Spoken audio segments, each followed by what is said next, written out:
going to be fine. This episode was originally written to be the show finale. That in itself is worth a sin. In other news, an explosion was reported by Ponyville's local glitter factory today. My Ponyville. Already getting possessive of Ponyville? Never too early to start staking claims in case you are royalty someday, huh? Canterlot ponies are often pleased at the sight of a stranger dancing on their table. Morning in Ponyville shimmers. Yes, but does Ponyville at Twilight sparkle? Theme. Twilight is awfully quick to accept that Rarity has Dash's cutie mark, rather than assume it's a joke, dream, or horrible accident. Instead, she proceeds to casually ask about Rainbow Dash's whereabouts. Larson is credited as the writer, despite the episode being nothing like his original script, Where is Rainbow Dash? Why isn't she handling this? implying Rainbow Dash is the only weather pony capable of fixing this. Conveniently absent secondary characters, the Apple family and other weather ponies being the most obvious examples, but even the ponies we do see don't seem interested in questioning the cutie mark swap. Oh look, Dash has her real cutie mark back. Disaster averted. Oppan Gangnam Style. Y'all give me a hand here. Insert hand joke here. Twilight resents delivery ponies. For good reason. Casting a random spell without having a clue what it does. Twilight made out pretty lucky considering no pony died after this. You know things are getting serious when the lights dim themselves. The elements are conveniently sitting in the library. No doubt Celestia had better use for the vault in Canterlot than to guard Equestria's most powerful relics.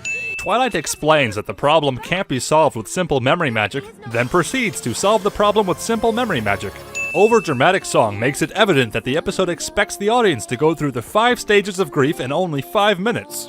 It's pretty clear that this ordeal happens in only a day or two, so how could Pinkie have so disastrously doomed the farm in such a short time? Even after the cutie mark situation is resolved, the majority of the farm would remain like this for years, creating food shortages and destroying the Apple family's source of income. This window style change. Rest of the main 6 are either brainwashed idiots blindly following unconscious cutie mark orders, or time itself was altered, resulting in everything before this episode being erased and replaced with false memories. Neither of these options make sense. All of Ponyville depends on Pinkie to prevent them from experiencing crushing depression and hostility. These background ponies need to get a life away from the main 6. The next time a strange glow emits from the bathroom, fear not, for Twilight merely has another mundane idea. Are the animals upset with Rainbow Dash's care, or are they upset about her replacing Fluttershy? Were their memories arbitrarily affected by the spell as well? Fluttershy's mark is also back. Twilight had nothing to worry about after all. These huge snowflakes. Animator probably made Dash's pupils green to function as a green screen, resulting in this discolored mane. There's no time to explain. Sometimes a writer's cries of anguish can leak into the script. This building disappears. Imagine being some pony unaware of all this. Oh look, the main characters are having a musical parade again. I wonder what arbitrary conflict they overcame today. I know how to fix the spell. What's to fix? The spell served its purpose and doubles as a fulfilled prophecy. Twilight's edition of friendship magic is really more of a spell on its own. Twilight owns a time-traveling quill dispenser. New headcanon. Twilight died here, and everything after this point is the afterlife. How else do you explain the hellish movies to come? Applejack exclaims, "Where on earth did she go?" But in Equestria, this translates to, "Where on dirt did she go?" We do know Celestia has been looking for a pony predestined to be the Princess of Friendship, but we still don't know how or why Celestia would know all this. The show's canon gets more and more fragmented as time goes on, but this episode was the tipping point. Random green dots animation error. The number of stars on Twilight's cutie mark always corresponded with the main 6, although here we see 7 stars. If you look closely, you'll notice that Twilight has wings.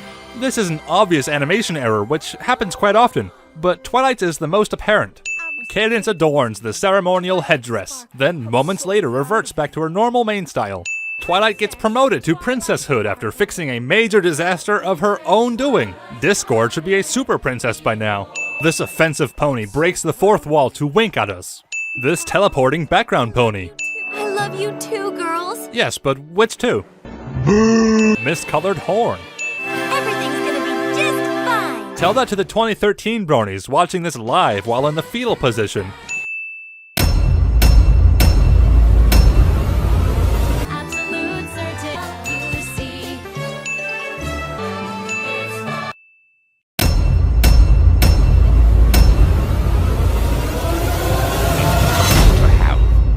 Money.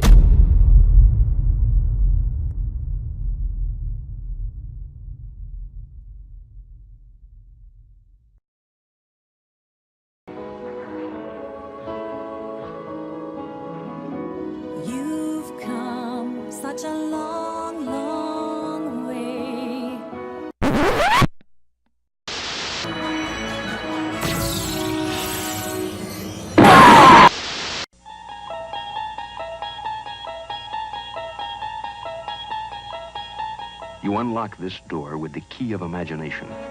Beyond it is another dimension.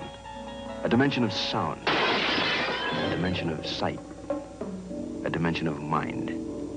You're moving into a land of both shadow and substance, of things and ideas. You've just crossed over into the Twilight Zone.